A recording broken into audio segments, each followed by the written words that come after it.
Hello and welcome back to Financial Planning for Canadian Business Owners. As you can tell, I've been on hiatus for a little while. Thought like I covered most things, if not everything, and was struggling for new topics. But you know what? I'm going to start again and see how far we can take it this time. But I promise not to take as long as the hiatus next time. So now that I'm back, one new piece of information for you. If you're listening on the typical podcast channels, I got news for you. I have now actually dove into video after many years of putting it off. So my guest for my first video version of this podcast is my friend and accomplished New York Times bestselling author, Dr. Daniel Crosby, Chief Behavioral Officer at Orion. Always a pleasure, Dan. Great to see you, and other people can see you too now, and less of you too, because you've been trimming down. Yeah, Jason, good to be with you. And we're here to talk about our diets, right? Is that what we're doing? We are. We both get complimented for how much weight we've lost. So we both collectively have lost almost a person. So that's pretty crazy. Anyway, so no, we're not here to talk about. So today is not a technical conversation. This podcast does dive into deeply technical, but also into purposeful, meaningful, and other aspects of basically the lives of a business owner. And at the end of this, I'm going to turn the conversation back to how this message is unique or different for business owners. But we're going to talk about specifically your new book, The Soul of Wealth, 50 Reflections on Money and Meaning. So Dan, tell us about a little bit about yourself before we dive into the book, and then we'll get into why you wrote it. Yeah, thanks. Thanks again for having me. It's great to be part of the rebirth of the podcast. So a little bit about me. I'm a psychologist by education. I still deeply identify with that title, wear a lot of tweed and a lot of elbow patches, just in case anyone is doubting my credentials. But deeply sort of identify with being a clinical psychologist by education, but have applied that throughout my entire career on Wall Street, effectively applying insights into human nature, into the world of money. My day job is I'm a chief behavioral officer at a large financial technology company in the States. So help create new technologies and training and advisor education to help advisors help their clients make better choices with their money. And this is sort of my first foray into the world that I'm most passionate about, which is the world of meaning and purpose. Trying to help people think more deeply about why they do the things that they do and live with a little more intention. Excellent. So you've written previous books, specifically the big one being the Laws of Wealth. Sorry, I got stuck there for a second. Which was a New York Times bestselling book and sits somewhere on the shelf behind me. But this one basically took more of a, let's say, call it a purposeful kind of like deeper meaning to money approach. What inspired you to write that? Yeah, there was really sort of a micro and a macro consideration that inspired me to write it. We'll start at the personal level. At the personal level, a couple of years ago, I thought I was dying. So I started to have some really intense symptoms. I write about it in the book. I was having debilitating migraines, just a great deal of pain, and electrical buzzing in my head, sensitivity to light. I mean, just all these things. I've never had any major health problems. And so I went to WebMD, looked it up, and it gives you this litany of really scary potential symptoms. But the least scary of them was a tooth problem. And so I go into my dentist. My dentist looks me over, says, nope, it's not your teeth. You're good. It's something with one of these other bigger problems. And so I go through this march of about 6 months of trying to rule out or figure out what was wrong with me, all the while having this really intense pain and couldn't get any answers. I mean, was in the hospital, was getting full body scans, brain scans, anything you can think of, trying to find what the problem was. And during this time, Jason, like I'm someone who loves money candidly more than I should. I write about it. I think about it. I save aggressively. I always have. I love to think about how to invest it and maximize my returns. But there was a moment when my wife was driving me to the hospital in the emergency room in one night in a lot of intense pain. And I'm sitting in her car and I'm crying and I cannot figure out what is wrong with me. And I've been to 6 specialists. And I told her, I'm like, I would give every penny we have to figure this out, to make this right. I would give it all away. And none of that mattered to me in that moment. There is a happy ending to this story. A couple weeks later, I was having lunch with my boss and my tooth just split in half. Like it had been my tooth the whole time. and my dentist had just missed it and they pulled the tooth and I was right as rain. But there was this real moment where I had this very visceral, very personal experience of understanding how health is wealth and how all this thing that we spend time and money and effort putting together is of very little consequence if our lives aren't in the right spot. On the macro side, we live in a period of unprecedented abundance on the one hand and a period of unprecedented disconnection on the other. When the US was founded, 85% of the world lived in poverty, what would be $2 or less a day in today's dollars. And as of today, we're at about 8.5% throughout the world are living in poverty, which is still too much, like still far too many people, but headed in an incredible 250 years of an incredible burgeoning middle class of greater and more widespread wealth than ever before.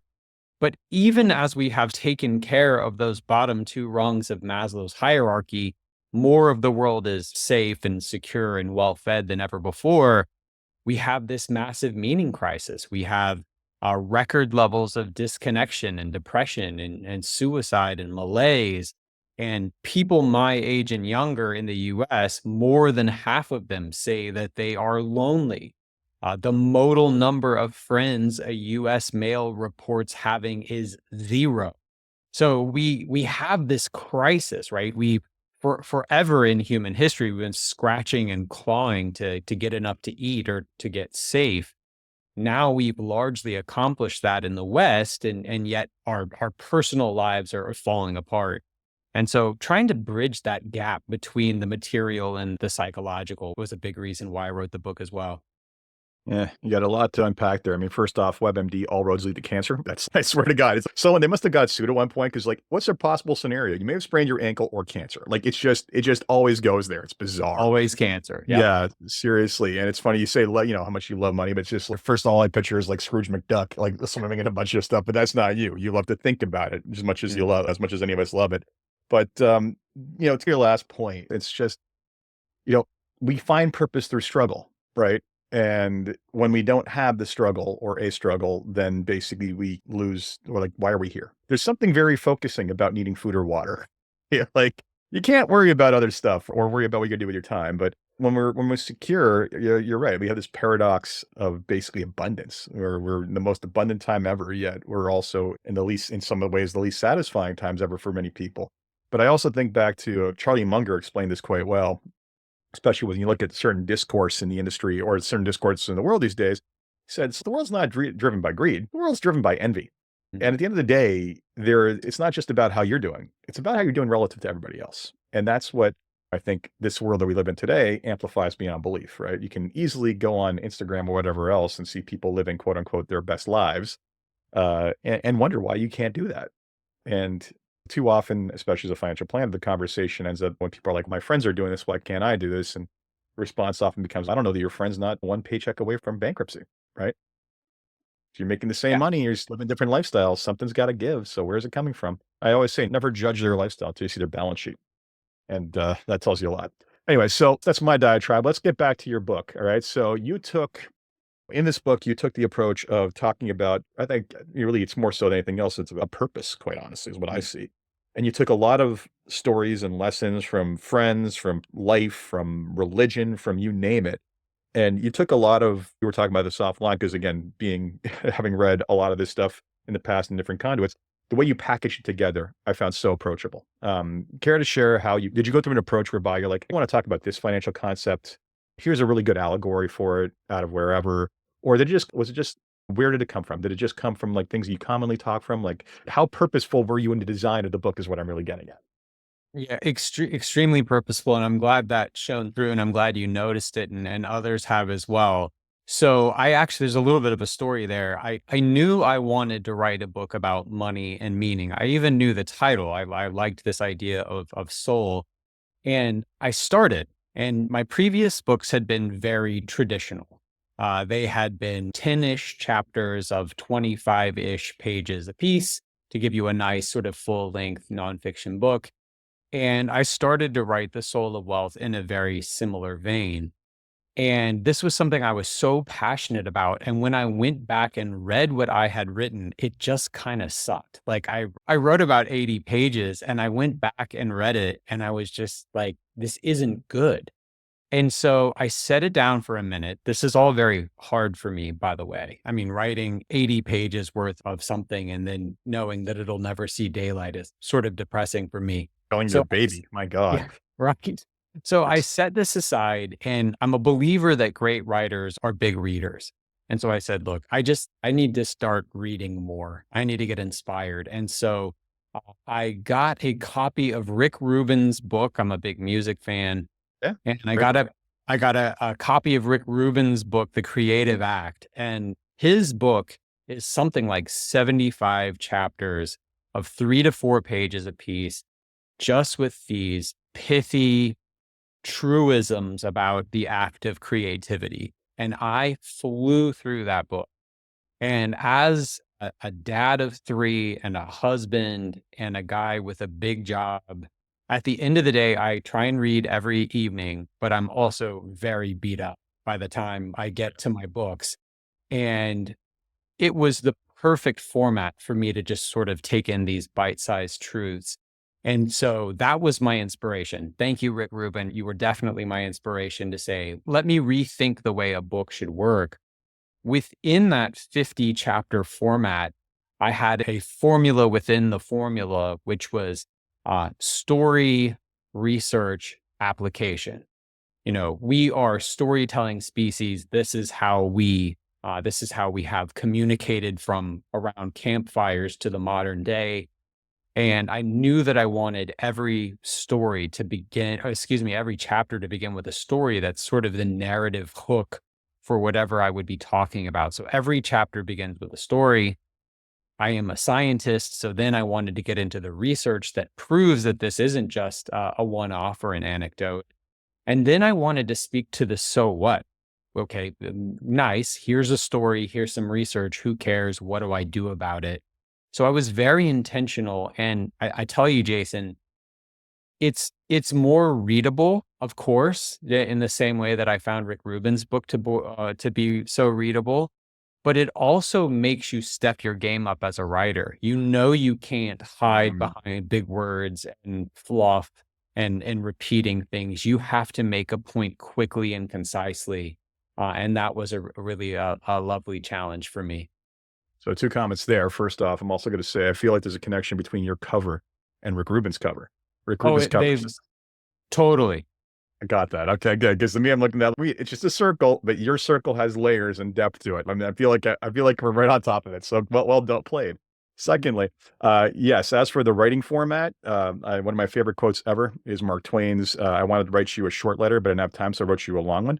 Mhm. There is something so wonderful and well thought out about succinct language. You know, the less you can say and the less you can write, but the more you can say with that less is the powerful tool of a really great writer. So, and it came out that way. I mean, like each of your chapters is like what 4 to 6 pages roughly, and you make your point, you drive it home, and it's basically and it hits and it resonates. I think all those examples very much resonate and are very approachable to most people. So let's talk about the things that or the type of topics that you covered within the book. So you wanted to basically actually, I'll take a step back from that. What was their overarching theme? I mean, you talked about purpose and money, but can you dive a little deeper on that before we get into some specific examples?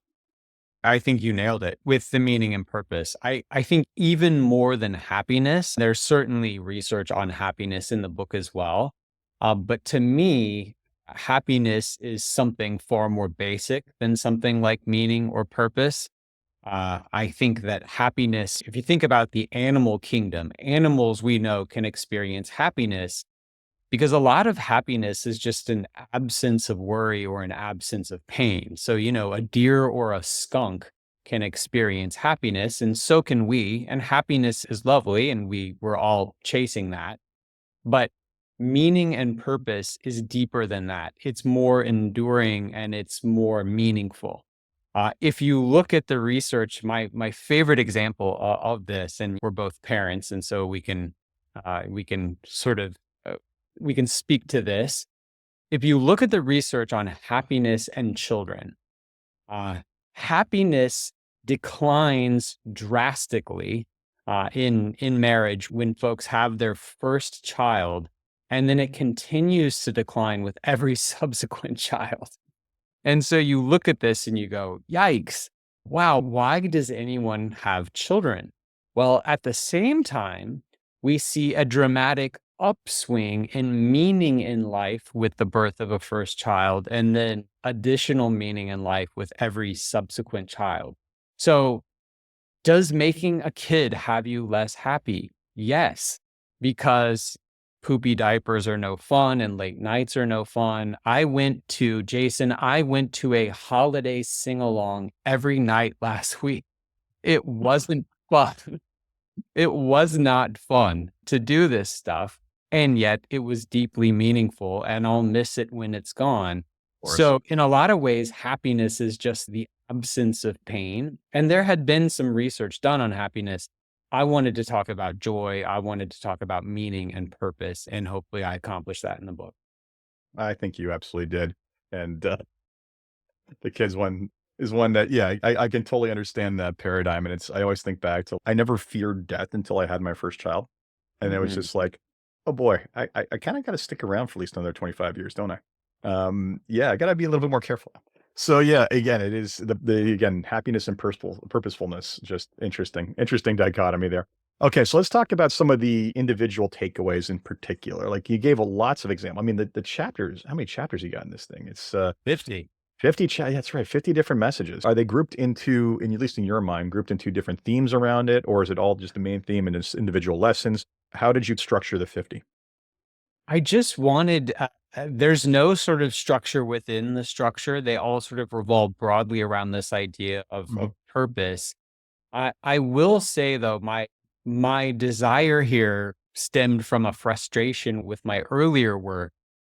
Say in an earlier work, if I'm writing about something like factor investing or something very specific within an investment paradigm, well, there are things that emerge from new research, new thinking, and just new realities in markets. I mean, markets, you sort of never walk through the same river twice with respect to capital markets. There were things that I wrote about in my first works that were specific to investing that weren't evergreen.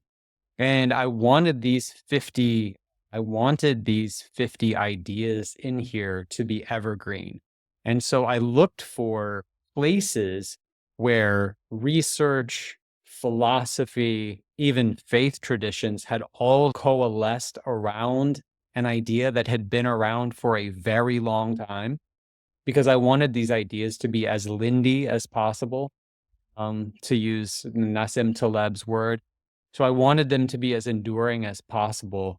And so that's the overarching theme. Nothing you're going to read about in the book is faddish or passing. This is all enduring wisdom about money and meaning. Well, purpose tends to be enduring, right? Mhm. And I'll say your earlier work, what can I say? No artist ever finishes their work. It's just abandoned. It's you never, if you're ever 100% satisfied with your work, you're lying to yourself. All right. So let's talk about some of the individual takeaways, right? So let's get, again, I'm going to turn the theme back to business owners over here. And I've got one message in mind, but I'm going to see if you can hit upon it. When you think about the average person who starts a business, right? What are some of the key takeaways from your book in terms of purpose that you think are pieces that they struggle with or that are unique to them? One of the chapters that I'm finding the most resonance with business owners is actually the first chapter. I won't give away the story in the first chapter. It's a good one, but one of the takeaways and one of the frameworks that I introduce in there is a framework from positive psychology, but basically the secret to life. We're giving away the secret to life, Jason, in the first chapter. So this is work that was done by Martin Seligman, and it's called the PERMA model, and that's an acronym. The P in PERMA is for positive experiences. Okay, positive experiences is having fun, eating ice cream, going to a ball game, riding a roller coaster. This is all fun stuff. The E is for engagement. This is deep, meaningful work. The R is the thing that is most predictive of a contented life. This is relationships. This is nothing better predicts how good your life will be than the quality or the lack of quality of your relationships.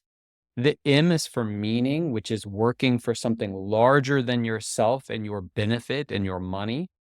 And the A is for advancement, which is personal growth.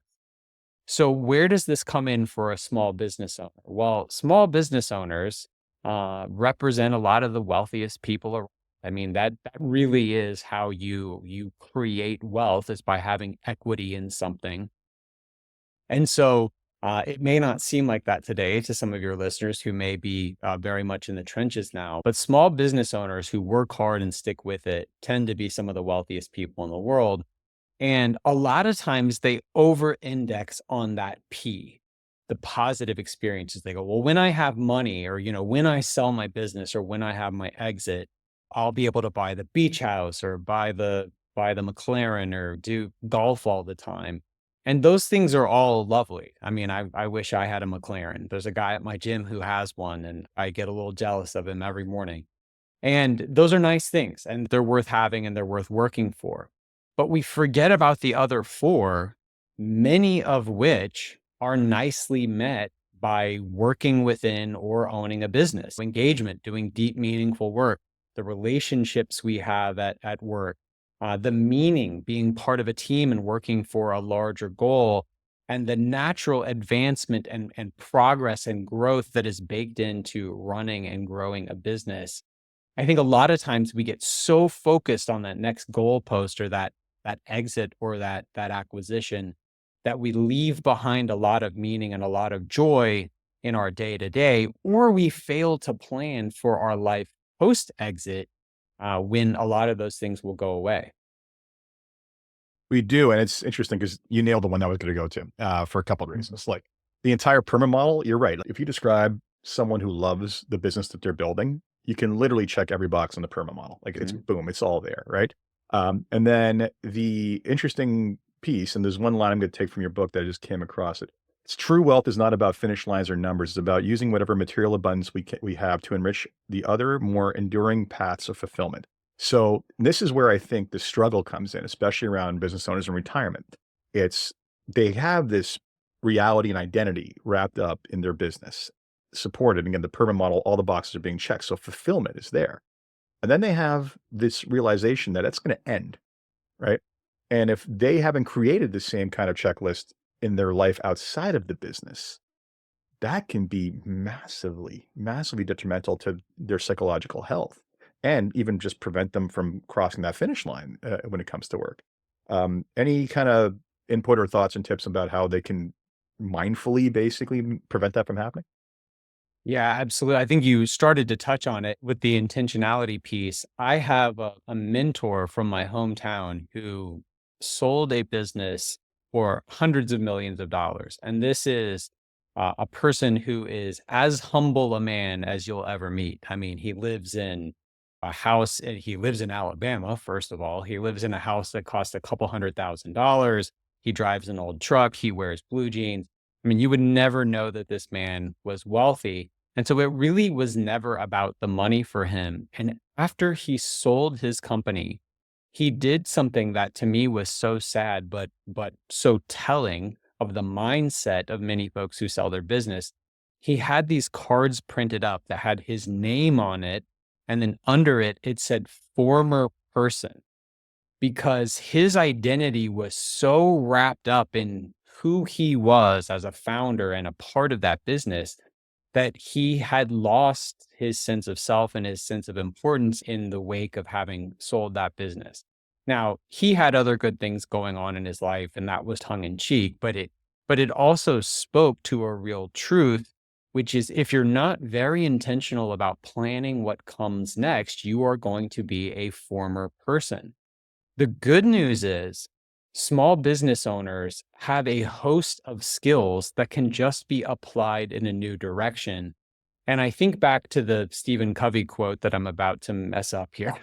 And it says, basically, you have to have a yes burning inside of you that's bigger than the no of your fear. And Hmm. so, first of all, I think we have to know that this tendency exists, because most people don't know that it exists. They only think, wow, I'm going to sell this business. I'm going to have all this money. I'm going to have all this free time. And that in and of itself is going to be enough. and it's just so the first thing is you have to know about these 5 pillars of a good life. You have to know that money and leisure and fun alone won't be enough to sate your very human needs for more. And you have to plan intentionally about where are you going to get these things. And I think that PERMA model in chapter 1 is actually a really good scorecard to say, okay, sit down with your spouse or your coach or whoever and say, okay, what are we going to do for fun? Great. You've probably already dreamt about that candidly. Next, though, what am I going to do for work? Lots of small business owners dream about the fun they're going to have post acquisition. Not many dream about what work they're going to do. So that's a necessary piece. Where am I going to get the relational needs met that may have been met by my close ties with people in the office? How am I going to be part of something bigger than myself? And how am I going to continue to grow and not stagnate? All of those are questions that business owners need to answer if they're going to thrive in a post exit world. Yeah, I agree. And it's interesting. So much of that brings up conversations I have all the time. It's, oh, so you think you're going to play golf and travel all the time? Well, how much do you play golf now? Oh, and how much do you travel now? Really? You clearly have not been in enough airports to learn that this is not as pleasant as you think it is, right? So yeah, as a road warrior, you understand that. But the other issue that comes up too, I find is, and I think maybe it's a stall tactic, and part of it is the concept of hedonistic adaptation, right? It's that they will often move the goalposts on what is enough, right? Like I remember, think of one client in particular started off and it was, if I have, I think it was 5 million, he was doing exceedingly well. He's like, if I have 5 million, I'll be fine. Then it became 6, then it became 7, then it became 8, then it became 10. And it was every time I meet with them, I kind of start joking about, that number was like 6, like a year ago, right? And it finally got to the point where I'm like, okay, we need to have a conversation about this. And I basically laid out like, this is what you're going to actually receive every year. Stop, recontextualize that to what he was spending. He goes, okay, that's a butt ton of money. I'm like, yeah. I go, you think you're happy the way you're living right now? Yeah. You've been working on all of this stuff, like we talked about, how basically you need to have purpose beyond what happens after work. Cause I've been coaching, I coach a lot of business owners through that. It's like, you can't just plan on running 100 miles an hour and stopping. That's how you die, right? Like you hit a brick wall, you're going to be toast, right? So the reality is that you're currently running 100 miles an hour, stopping working and thinking you're just going to live this other life is not how it works. So sits back and goes, you know what? Yeah, I got everything I have that I want, and I can fund it all with what you're talking about. So suddenly the conversation stopped being about that and it started being about when.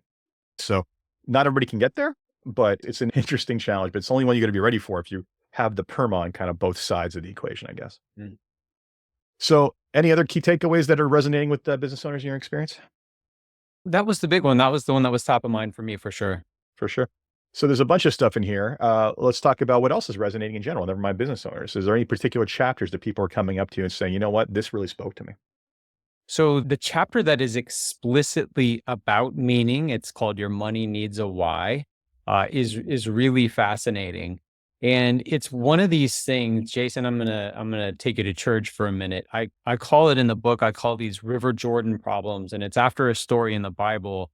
It's a story of Naaman, who's this rich, powerful, successful man in his community. And he has one big problem though. He has leprosy. Womp womp. So he goes to the holy man or actually sends his servant to talk to the holy man and says, "Hey, what can my boss do to get rid of his leprosy?" And the holy man sends back and says, "Hey, go bathe in the River Jordan." And Naaman says effectively, "Look, the River Jordan's gross. The River Jordan's nasty. It's dirty. It's close to home. This doesn't seem like a very effective fix for my problem." And the servant says to him, "Hey, look, if he had asked you to do something difficult, you would have done it. Why did you just give it a try?" Right. And he does it and he's healed. We have a class of problems in life that I call River Jordan problems, which are problems that we could fix with fairly simple solutions that we often overlook precisely because they are so simple. And naming our money and ascribing a meaning to our money is one of these things. I cite research in that chapter where people who had named their dollars, right? So literally just taking an account and naming it, Jason's retire to the Bahamas fund instead of Jason account 123 XYZ, the simple act of naming those dollars for the purpose they serve made people dramatically more likely to save, made people 10 times less likely to liquidate their accounts during a rough market, and made them happier in the process. So this process of visualizing our why, weaving that why into every part of our lives, including something as simple as our investing or our banking, is something that's really powerful, and it almost feels like science fiction. It's so powerful, and the findings around it are so robust that we go, it can't be that easy. Because if there were a pill that financial advisors could give their clients that would make them 10 times less likely to panic, they would all be loading up. And yet meaning does that. And people sort of ignore it because it's this River Jordan problem that just feels too simple. Well, it's the old, I would love to be in better shape. Well, that's great. It's called diet, exercise, and routine of those things, right? Like we all know what it takes to get there, but I think also part of it is the habit versus silver bullets, right? Hey, I like to be wealthy. Okay, here's the routines and habits that basically require you to do it. And I think that the entire like goals-based accounts or like the concept of goals-based investing is a powerful one, right? Because it's about framing. When you think about like financially, the single easiest account, quote unquote, to frame is our mortgages, right? We all want to own our homes. And we have this thing where we owe this money on the home, right? And a lot of us are just not, you can see the people actually have the parties or the whatever they call where they actually burn the mortgages, right? That is, I'm mortgage free finally. Boom, I'm debt free. And that's something that people celebrate. But that's something that takes the routine habit, and the thing forces us into a routine habit in most cases to basically pay that off. So it's funny. We have examples of this in our world, but I guess you're right. Like it's simple things are the answer, but simple things in coupled with habit more than just the silver bullet. But Jason, I'm glad you brought up diet and exercise, because you and I have clearly both been on a journey this year, but it's been really funny for me. I've lost 60 pounds this year, and it's been really funny for me for people to come up and see me. And in some cases, I started on April 1st. And so in some cases, I will have spoken at a conference in February or March, and people will see me and I look very different. And it's funny for me to mark their assumptions. The assumptions are always far more grand than the truth. There's a lot of assumptions around medical, like Ozempic and shots, which is not true. There's a lot of assumptions about just dramatic things, like you must be working out 4 hours a day. You must have cut sugar completely out of your diet. You must have done all these things. And I have done two things. I have been under a calorie goal and over a protein goal 99.9% of the time since April 1st. Yeah. And those two things are the whole ballgame. And no one, when you tell people this, they're incredulous. They cannot believe it's that simple. And honestly, I couldn't believe it was that simple when I started, because forever I had told myself bad genes, unlucky, whatever. I told myself 100 things besides doing the two things that we know work. So these River Jordan problems are everywhere. Simple things that if we can make them habits, have the power to change our lives in big ways. It's funny. I will say I have taken Ozempic in this past year, so I did use that. But previously I had another period where I did lose a lot of weight. I remember a number of people would come with me like, what's your secret? I'm like, diet and exercise? And they were just like, the look of disappointment on their face. Oh, it's like, what did you think it was going to be? Like, Jason, well, I tell you, when I was a therapist, same thing. People would, I had one client who came into me and was feeling anxious. And so I always started my appraisals, my diagnostic process with an assessment of things like diet and exercise, substance use, these sorts of things, sleep patterns, these sorts of physical realities. And I had a client who was waking up every morning and drinking 3 liters of Diet Mountain Dew, and then complaining of tachycardia and like racing heart and anxiety. Where could the culprit be? I don't know. And I said, look, you are drinking enough caffeine to kill an elephant every morning, and you shouldn't wonder why you feel anxious. And they were furious. They wanted medicine. They wanted me to say some magic words. And it's just one of these things. There is a chapter in the book about habits too, and willpower, which is, I think, another good one. But yeah, Well, sometimes it really is those let's River Jordan things. let's pick on that. And I'm going to pick on a couple chapter titles, and we're going to talk about them. So one of the titles you have is "Willpower is Overrated." Mm, Talking yeah. about the learning from that one. Yeah. So I think a lot of us think when we think about people who exhibit a great degree of willpower, we think they have uh, bigger hearts and stronger guts than the rest of us. And we sort of lionize them and say, wow, look at this person. They just powered their way through. But when you look at the research on willpower, there's really two things that stand out. The first is the people who exhibit what we would call extraordinary willpower, first off, have just made these behaviors habits. Part of my success this year with working out has been I take my daughter to an early morning Bible study every morning, and then I go to the gym. That's it. I volunteered for the unpleasant job of taking her to this early morning class because I knew it would get me up, it would get me dressed, it would get me out of the house, and then it would decrease the likelihood that I'm just going to drive back home and fall into bed versus driving a couple of minutes on to the gym. So making the behavior you want habitual and making it easy is that first hallmark of people with willpower. The second hallmark of willpower is they don't have more intestinal fortitude. They don't have more grit or strength. They just do a better job of avoiding negative stimuli. So someone like us who's trying to get in shape, you don't keep Oreos in the house because they are a gift from God and I can eat an entire sleeve of Oreos and not blink. So it's not that I can white knuckle my way past Oreos. It's just that I don't let Oreos in the house. And so we find that again and again. It's not that these people have more grit or more strength or more willpower than you or I. They're better at avoiding temptation and they make the good stuff habitual. Was it his Sung Tzu says something like the effect? It was something to the effect of sometimes the only path to victory is to avoid defeat. Yep. All right, so let's pick on at least two more before we wrap up. Another one that I have here, and I know where this one. I remember this one very well because I've covered this several times. I'll be happy when is a trap. Yeah.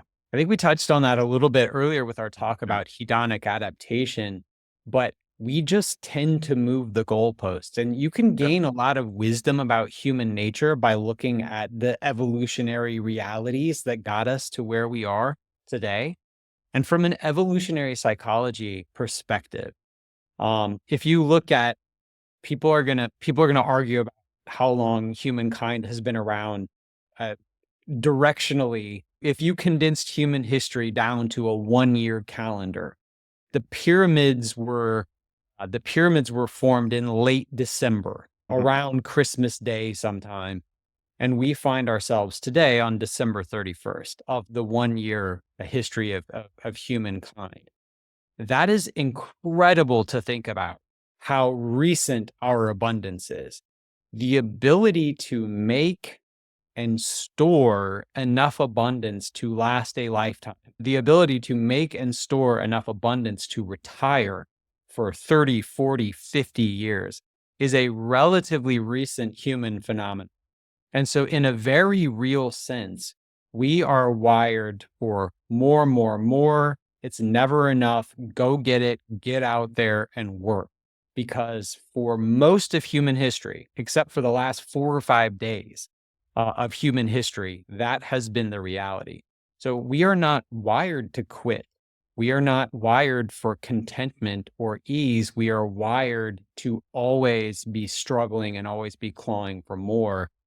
You pair that with hedonic adaptation, which you talked about earlier, a lot of what we refer to as a bias or a cognitive error is really a psychological tendency that is neither good nor bad. Hmm. Because the psychological tendency at play here is just acclimation. And it is human nature to get acclimated to whatever is going on in your life. And this works for good and it works for ill because people will say things like, well, If I ever lost my spouse, if my spouse ever died, that would be it for me. I couldn't go on. I couldn't put one foot in front of another. And then their spouse inevitably dies and they're okay. I mean, they're sad. Their heart is ripped out of their chest for a period, but they can live. They're able to do more than they thought they could. We acclimate to bad stuff, but we also acclimate to good stuff. We can all look back and think about that time where we go, oh, if I just had X in the bank, that would be enough. Jason, when I got my first job out of college, my first big boy job wasn't until I was like 27 years old because I went to so much school. But I came out making about $100,000 a year. And this is, whatever. You thought that was all the money in the world at that time. I specifically remember calling my sister and going, I am rich. I literally didn't. I do not know how I am ever going to spend this. I have more money than God. This is an unimaginable amount of money. Yeah. And I no longer think that. I no longer think that $100,000 is an unimaginable amount of money and I could spend it readily. So we just get acclimated to good stuff and bad stuff in our lives, and we need to recognize. And I think it's really Jason to do two things. The first is to live in the moment, to savor the moment for the good that is there. There's a lot of talk about gratitude and Thanksgiving in the book. To savor the moment and be grateful for the good things that are happening in any given moment of time. And then secondly, it's to go back to that PERMA model and to look for more enduring senses of joy. Relationships can sate our hunger for meaning in a way that more never can. And to make sure that all 5 of those spokes of meaning are working in unison and working in harmony. Something else you talked about there that we in the book, and that you kind of touched upon there, is the concept of the arrival fallacy. And it's interesting too, because up until now, I never contemplated this, but you talked about the example. We can talk about what the arrival fallacy is in a second, but the entire thing you just talked about with, if I ever lost my spouse, I wouldn't be able to go on as a human being. And I feel like the first time I'm realizing this, that actually works in reverse too, right? It's that if the arrival fallacy is this thing where we say, hey, when I get to here, I'll be complete, I'll be done, I will be a different person, I will change. And it doesn't happen, of course, when we get there. But it also works negatively too, is like what you're telling me there, essentially with that example. Care to kind of add to that and basically talk about how the arrival fallacy plays into what we just discussed? Yeah, that's just it, right? I mean, that's the good news and bad news of human nature is that we are massively, massively malleable and adaptable. And so we never really arrive. And so the mission becomes joy in the journey, because for better and worse, we never arrive. And most of us never arrive at a place of total brokenness because of that adaptability and the ability to pivot with hard circumstances. But we simultaneously never arrive at a state of unmitigated bliss. There's this old Russian saying that I love that says basically, the morning you wake up and feel no pain, you're dead. And it's very Russian. It's very Russian. Yeah, it's very Russian, but it's true, right? True that the moment that everything's right. One of my favorite quotes from literature is from Vonnegut. It's the headstone of Billy Pilgrim. He says, everything was beautiful and nothing hurt. And that's sort of what we're always chasing, this state of life where everything's beautiful and nothing hurt. And it's always just slightly out of reach. Yeah. And it's just I feel like it's just humanity's inability to accept that we are constantly, the only constant is change, right? We're constantly looking for milestones and these things, destinations. But in actuality, the destination is just this thing we pass on the road altogether. Yeah. Yep. All right. One last one to pick on. And it was because going back to the origin story of this book. And for those who noticed my reaction when Dan said he thought he was dying, I completely forgot about that part of the book and then remembered that it was a tooth. So I was relieved for my friend here. Anyway, so you had this one down here. Where was it? I lost it. Health is wealth. Talk about how important it is to those two combined. Yeah. So health is wealth. The tooth story is the one that really kicked this off for me. But when I started to look into the data behind that, it was fascinating. And it goes into even mental health. I cite statistics in that chapter where I talk about people who go to therapy. Men who go to therapy make 12% more on average than their same education peers, and women who go to therapy make 8% more than their same education peers because men are more screwed up than women is, I think, what we derive from this. But a safe bet. Yeah, no, it's a very safe bet. And so it's fascinating that people who go to the gym make more than people who don't, even when controlling for other variables.